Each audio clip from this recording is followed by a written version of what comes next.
Delighted to have you all on today. We have a guest speaker here today in relation to Brad from Conversity. So fantastic to have him. He's Chief Commercial Officer with Conversity. And they're a global software company, and they're basically specialized in e-commerce deployments that create true personalization. They're really kind of cutting edge stuff that drive really meaningful increases in online conversion rates for people online and for your businesses. So delighted to have him here today. I'll introduce them good and proper later on. I just want to kind of quickly go through what the agenda is going to be, what the webinar series is about, and then we'll start straight into Brad and Conversity toolset. Thank you. So the agenda is, again, as I said, 30 minutes. We'll have questions at the end. And for those who hang on to the end, we'll send a copy of the deck out, and we'll also send a copy of the recording as well of the webinar. So please feel free to contact myself or Brad after that in relation to any follow-ups, etc. So I really just want to go through what is the BDO digital webinar series about. Introduction then to Brad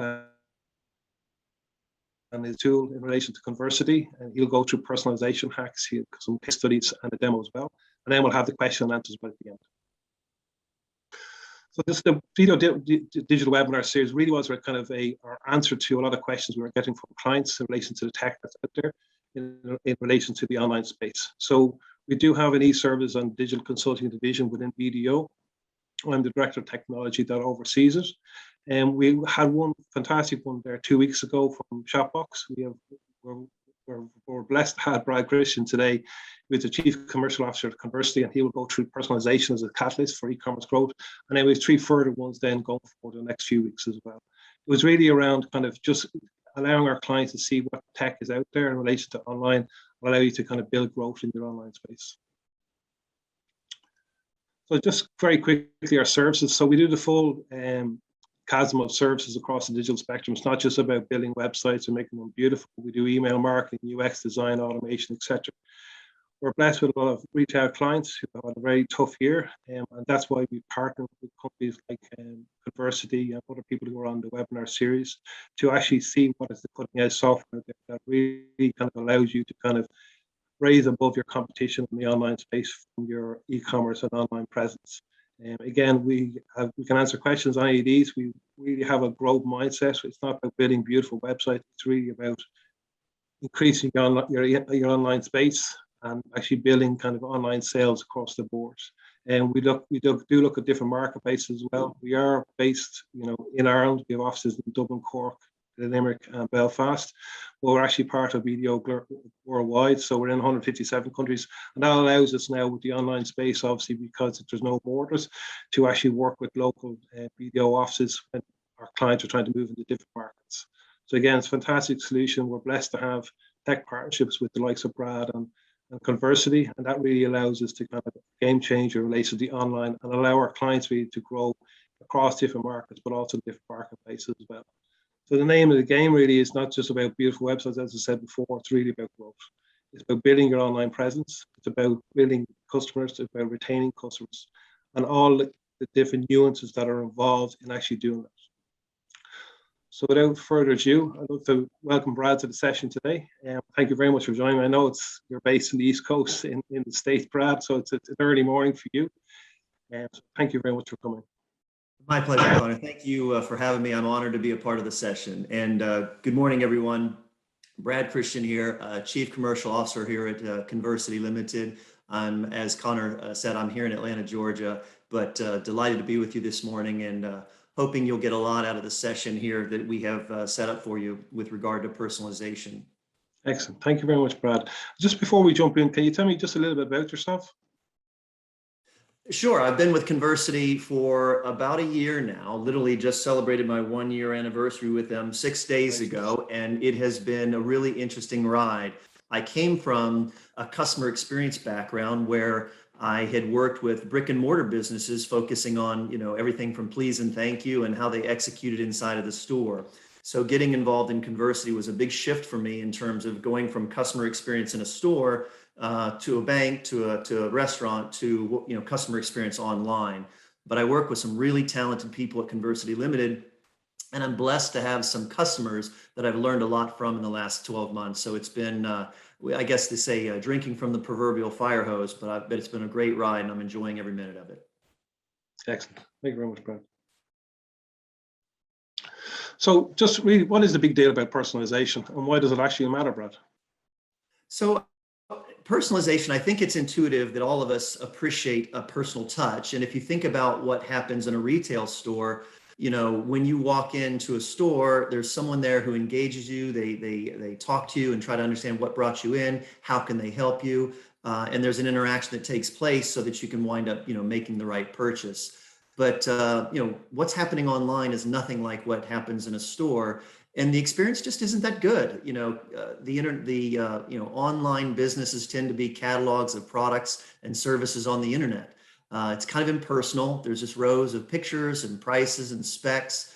And if you know what you're looking for, the navigation tools are easier to use. But the reality is the online experience is drastically lagging the in-store experience. And I would think some would even argue that the in-store experience is being degraded. But the combination of what's happening both in-store and online, brands and retailers are really losing connection with their customers. And that's what personalization is about getting tied into, getting connected with the consumer so that they feel like you care as a brand. Cool. So don't just take my word for it. There's experts out there that talk about personalization and they actually quantify it.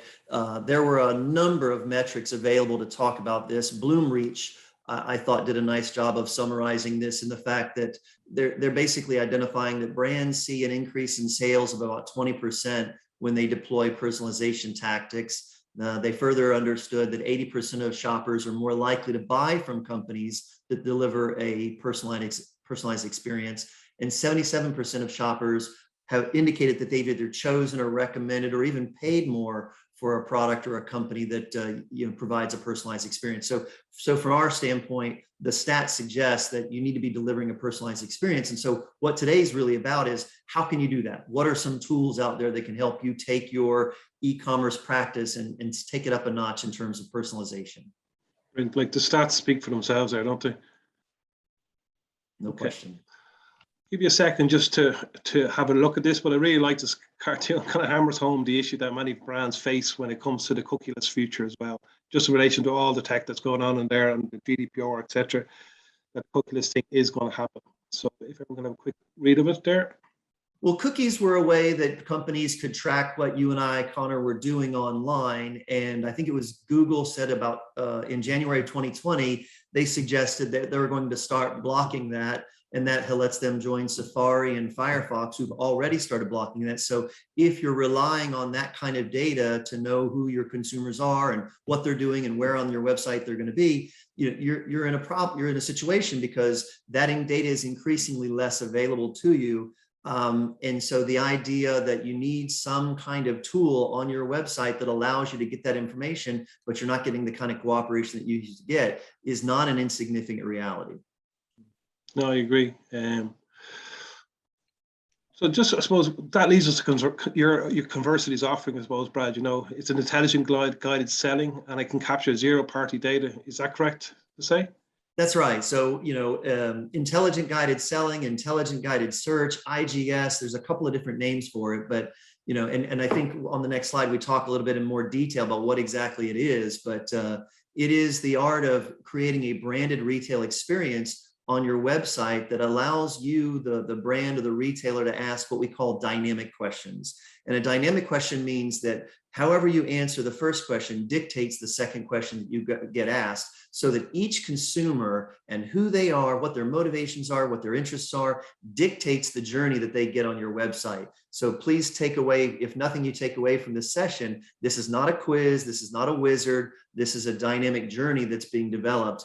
And it deploys consumer psychology best practices. And so all of the answers to those dynamic questions feeds into this beautiful engine that you see in the middle of the screen. And it's the recommendation engine that we develop to help our customers identify who the consumer is, what their interests are, and then prioritize or deprioritize certain products within their assortment so that the consumer is getting exactly the right recommendation. And in some cases, an authentic upsell on top of that recommendation so that they are most satisfied with their experience. And what companies typically get by deploying this capability is really four things. So one is they're building a more personal, more human connection with their consumers because they're actually caring about their interests and taking the time to ask them.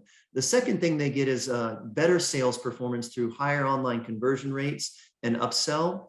And the third thing is the idea of educating the consumer on what considerations to make before you actually make a purchase. So you can pull the trigger with a degree of confidence, because let's be honest, neither the consumer nor the website wants a return. So educating the consumer before they make that purchase is key. And the fourth, and probably the most important piece as we talk about cookieless environments and consumer data, is this idea that this tool allows you to gain strategic insight into who your consumers are, what they buy, why they buy it. It's all being given to you through this dynamic journey and recommendation process. I suppose that kind of leads us then, I suppose, to the replicating this in-store experience, I suppose, as you say, online. Absolutely. In fact, great segue. One of Ireland's very own, McCabe's Pharmacy, is a company that does just this. Throughout their website, they have guided journeys that are focused on individual categories. So you can see here on the right-hand side of the screen, you've got hay fever, indigestion, pain relief, cough and cold, skincare, vitamins, and other products that they use. And so for McCabe's, as many of you there in Ireland know, is that they're renowned for their in-store service. You can walk in, you can talk to somebody, and they're going to get you sorted and get you to the right product. But that didn't exist on their website. And so guided selling became a mechanism for them to create an opportunity to replicate the in-store experience online and give consumers a confidence level. And one of the things that they've shared with us is it creates a halo effect. So if you take a journey in one category and you get the right recommendation and you buy with confidence, it makes you more confident you can go back to McCabe's website and buy something else with a similar degree of confidence. And you can see here on the left-hand side of the screen, the get started screen says, hey, are you suffering with a cold or flu? Great, get started. And then it prompts you into, please tell us who this is for. And why is that important? Well, unlike, say, a toy or a consumer electronic that you could buy and be disappointed, medicine is very different. Medicine is, you got to get it right. And so we want to know, is this an adult or is this an infant? Because you can't sometimes give an infant medicine suitable for an adult. So there is a degree of importance to the questions that are being asked in the journey for someone like McCabe's. Yeah, and look, it's a highly regulated market as well. So the fact that this is on McCabe's and other pharmacy sites as well is fantastic, that it's gone through that rigor that allows it to be used, Absolutely. And then obviously, let's go to my favorite one. Absolutely. So what we were going to do is switch screens here for just a second, and I'm going to take us on a demo. So what you see right now is the Lego gift finder, and this technology is embedded in a number of different retail brands. And so Lego's ambition, and there's nothing proprietary about what I'll share here, is that they wanted to create the best possible customer experience for Lego customers on their retail affiliates, retail partners' websites. And so they deployed an intelligent guided selling system to help, an aunt, an uncle, a mom, a dad find the gift for their child. And so the first thing you do is you click get started, and it then cycles through to, okay, how old is this child that you're buying for? And you have all these choices, and I'll just say the kid is 9. And then the next question says, which option best describes them? What is their competency? What is their familiarity with Lego? And why is this important? Well, if they're new to Lego, then a 9-year-old is a 9-year-old. But if they're a master builder, that 9-year-old is actually more sophisticated than a typical 9-year-old. And for all of you who've played with Lego before, you know that all of their kits and sets are very age specific. So if you buy a 9-year-old master builder, a toy suitable for a 9-year-old, boring, they're not really going to be engaged by the toy. And so it's really important understanding who that child is that you're buying for. And so this one question allows that 9-year-old to be categorized slightly older in our tool. And that's an important distinction. Then what are they interested in? These are just their interests. So I'll just say vehicles, space, and ninjas. And now obviously superheroes. Unicorns and buildings are not going to come back. So we're winnowing the assortment that Lego makes available to their customers. The next question is a budget question. You can choose all of the budget options. You know what? I want under 20, I want 20 to 50, I want 50 to 100. I want, $100 or more, which would be things like the Millennium Falcon. But you can also say, you know what? No, I really don't want to see everything. I've got a budget here and I need to stay within $20 to $50. And when you continue, you're then presented with a really important question. And I can't go into specifics here other than to say, here's where the technology becomes more than just a quiz or a wizard, in that this is market research led insight that allows Lego to understand who their consumers are by suggesting, do you want to create and deliver an immersive play experience? Or do you just want a quality toy within the budget that you've identified? Or is it something that just has to be a popular toy, highly rated by other children? And those are really important. So I'll just say I want an immersive play experience, and that's going to reprioritize all of the toys in Lego's range before it becomes brought forward here. And you can see, obviously, these are the recommendations. There's the Boulder Blaster for $49.99, which is a 4-star rated toy. Then you have the Imperial TIE Fighter, the Superbike, Spider-Man's Monster. There's a lot to choose from here. So one of the things that the consumer can do is filter by theme, and then just simply select Star Wars and update. And now that assortment winnows down a little bit more to a manageable level, and you go, you know what? I really love this TIE Fighter, but why is this TIE Fighter being recommended? Here's the picture of the product. Here's the description. Here's the price. And if the consumer says, yes, that's exactly what I want to get him or her, you click buy. It puts this item in the basket. You add your credit card information, and you're able to transact immediately. And one of the reasons online conversion is so strong in this tool is because I've taken the time to say, who are you? What are you looking for? Who is this for? And what specific nuances do you care about, interests, etc. And by presenting those to you, it's kind of a no-brainer. You're like, of course I'm going to buy. This is what I was looking for anyways. So that's really how the solution works and gets you right to exactly what you're looking for. Brilliant. Thanks, Brad. Just while Connor is getting the slides back up, we do have a question that has come in relation to Lego, which I might fire out to you. Great. The question is, Lego has a broad range of items. Does this solution work well for a smaller range as well? So it's absolutely true. Whoever asked that question, you're right. Lego does have a wide array of products, and it's great for them.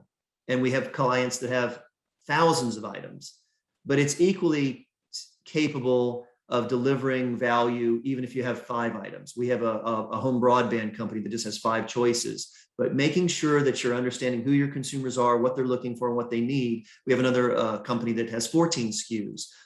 This technology can benefit small ranges and as well as really large ranges. Thanks for the question, Josh. Thank you very much, Brad. I suppose that leads us on to kind of personalization hacks. Absolutely. Let's see if we get to the next slide here. So yeah, we got our friend here saying there's 3 personalization hacks. And so what we've shared here is intelligent guided selling is absolutely a tool that you can use that allows personalization. It captures information about who your consumers are. But the next 3 things that I want to talk about are tools that you can use that either accelerate the value of intelligent guided selling, they bolt on and they add value to, or you can use them independently. And we see companies that we work with using varying degrees of these different items to drive business results for their platform. So the first one is on the left-hand side of the screen. It's augmented reality. AR is really powerful. It's very sophisticated in the fact that it allows you to, certain categories are brilliant for it, right? Like furniture. You want to buy a sofa.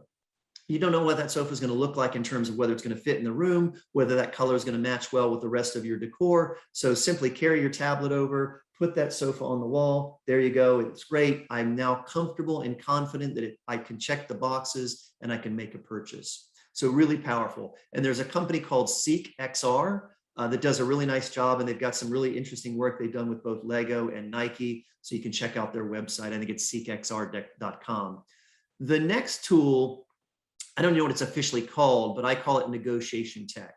There's a firm called Nibble that offers this solution. And what it is you're hovering on a website you're not sure if you're ready to buy that item or not, the negotiation bot shows up and says something along the lines of, hey, let's make a deal. Can I offer you a better price on this? And you go back and forth with that bot negotiating. Now, full disclosure, some of us do not like to haggle. It is not our thing, but there's others still of us that love to get a good deal. And so Nibble has put some technology out there that really facilitates that in a very clever and intriguing and dare I say personalized way.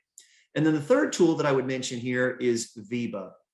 VIBA stands for Virtual Interactive Brand Ambassador. And so imagine if you're on a website and you're looking at 2 or 3 items that have been recommended to you by a guided selling tool, and you're like, I know that it's one of these 3, but if I could just ask one more question, if I could just clarify on whatever, you literally go click, you open up a screen, and there's a sales advisor. Now it could be a contact center agent for them. It could be a third-party contact center agent. It could even, as you see here on the screen, it could route you right into a store for that particular company. But the key here is that you've got an interactive experience with a real human being. It's a virtual sales experience. And there's a company based out of Miami, Florida called T-Rock, which stands for the Revenue Optimization Companies. And they do a brilliant job of facilitating VIBA. Brilliant, Brad. Actually, just on the AR, we actually have one of the webinar series, Alan from Plop, PLOP. It's an Irish homegrown business who are making huge inroads based on our office in Limerick. So that'll be coming up in a few weeks as well. So again, I agree with you. Customers are looking for that experience. They're looking for something different. AR is the way to go. It seems, especially if you talk about the likes of furniture, anywhere there's space or colors or paintings, etc. to put in. But again, look, it's the technology is fantastic. Again, what you're trying to replicate is, I think this is what we've seen, I suppose, in the last year. But I think there's about 5,500 new e-commerce sites in Ireland and 85,000 new e-commerce sites in the UK. There's so much competition out there. People are trying to replicate it sometimes, in a good way, that kind of walk in the door, bricks and mortar business online, So this is where the kind of the tech, the Conversity tool allows you to have that kind of experience where you don't have a sales assistant there beside you, but it's actually structured selling or a guided selling, as you're saying, Brad. Yeah, Connor, you make a great point too. It's just that there are so many websites, and I hate to say this, and anybody who's watching who has a service or a product, the reality is it's not a commodity, but it's a commodity. And the only differentiation you really bring to bear is the experience that you deliver when your consumers are consuming or buying or engaging with that product or service. And so these kinds of things, whether it's AR, VIBA, IGS, and all the other acronyms that we throw around, these are ways to make your experience different and better than your competition. Yeah, well, I completely agree. And there is an awful lot of acronyms, guys, so don't be scared to put your hand up and ask, what do you mean by such and such, because they like to use their acronyms in the e-commerce, I must say. So perfect. Thank you very much, Brad. That's fantastic. Look, I think Josh has some questions for you today. I'm just going to leave this kind of here in relation to Brad's contact details. We will contact you in relation to the deck and a video or the recording of the actual session as well. And then any follow-up questions, please feel free to contact us both. Thank you very much. Thank you so much to everybody. I appreciate the opportunity to be with you this morning. Hopefully I shared some things that were of help and value to you as you plot your path forward. Thank you, Brad. Brilliant. Josh, any questions? Thanks, guys. Yeah, we do have a couple of questions that have come in, so I'll throw these out to you now. I know we're keen to finish at 11:30, so if anyone does have any questions that we don't get to, just continue to pop them in and we'll follow up with them after the session. So the first question, I think this is probably for you, Brad. Where on a website is this functionality best placed? Oh, wow. So that's a great question. There are multiple places on a website where it can go, and it really depends on the company's strategy. But what we see is it's on the homepage sometimes as a central sort of focal point of help me choose. We've also seen it be an icon over on the side, so it doesn't distract from the main message of the company and the brand, but it's a help me choose that then navigates you to another section where you can start taking the journey. And then I think the last thing I would say is if it's a category specific journey, then oftentimes we'll see the journey launch near that category. So you might have a navigation tool that gets you to a category like sofas as an example, and then in the sofa page is where the journey will start. Okay, brilliant. The next question that's come in, how long does this tech take to get up and running?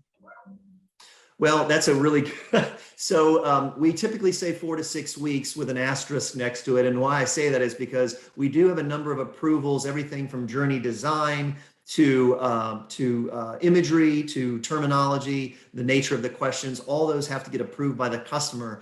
And a customer who is really plugged in and can't wait to get started, they go, and they get through the approval steps. Other more matrixed organizations sometimes struggle to turn those approvals around quickly enough, but it's a fairly quick process that we manage most of. We just need the customer to do some approving along the way.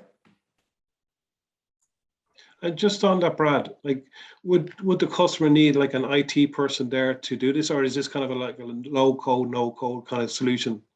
I wouldn't call it no code, low code, but I would say that we typically will give a customer a few lines of HTML and JavaScript that they simply embed on their website. So as long as they have somebody that does edits to their site, whether it's a third-party firm that they outsource to, or there's somebody on staff, but all of our customers typically have one or the other, and it's usually a very straightforward process. Okay. Another question that's come in here: how tech savvy do I need to be to support this on my site? I think that's similar to what I was just saying, right? Is that you don't need to be at all, but somebody that you either rely on or that you have internally, understands cascading style sheets and how to put content on your website. But I guess the point I would make is Conversity does the lion's share of the heavy lifting from journey design to logic to deployment. We just hand you the code and say, put it here. Okay, perfect. There are one or two that have come in again, but I think in the interest of time, I know, Connor, you'll want to close up and we do want to finish at 11:30. So we might follow up with these people afterwards. If anyone does think of any questions as well following the webinar, please just reach out to Connor, Brad, or even myself, and we can come back to you on them. So Connor, I'll pass back to you to close. Excellent. And thank you very much, Josh. And look, thank you for everyone taking time out today to join us on the webinar. As I said, it's part 2 of a 5-part webinar series. Look, we're blessed to be working with companies like Conversity, etc. And I just really want to thank to Brad, because he's got up very early this morning to do this for us. So really appreciate your time. And just the whole thing around personalization hacks and the actual guided setting is fascinating, Brad. So thank you very much for your time today. Thank you. My pleasure. Excellent. Okay, guys, I'll close the webinar now. Let you get back to your day, back to your work. So feel free to contact myself and Brad with any questions. We will reach out to you individually in relation to the pack and the recording as well. So again, once more, thank you very much for your time today. God bless. Bye-bye.